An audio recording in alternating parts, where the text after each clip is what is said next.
Subject இப்போ நம்மளுக்கு கொடுக்குறாங்க. 3 சப்ஜெக்ட் வந்து ஃபெயில் ஆயிட்டு 2 சப்ஜெக்ட் வந்து பாஸ் ஆனா அந்த ஃபெயில் ஆனதா எல்லாம் சொல்றாங்க. ஒரு கிணறு இருக்கு, தாண்டுற 5 சப்ஜெக்ட்ங்கிறது தாண்டி வருது. நான் 3/4 கிணறு தாண்டிட்டேன்னா தண்ணியில் விழுந்துட்டேனா? நீ ஜெயிக்கணும் அப்படின்னு சொன்னா 3/4 கிணறுலாம் தாண்ட முடியாது, முழு கிணற தாண்டணும். இன்னொரு விஷயம் என்னன்னா, கோல் கீப்பர் தெரியுமா உனக்கு? ஃபுட்பால் தெரியுமா?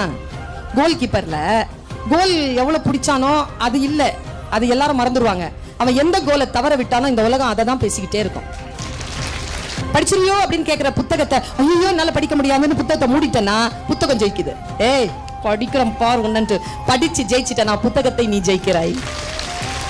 என் குழந்தையே, உன்னை ஜெயிக்கும் புத்தகம் இன்னும் இந்த பூமியில் வரவே இல்லை என்று நம்பு.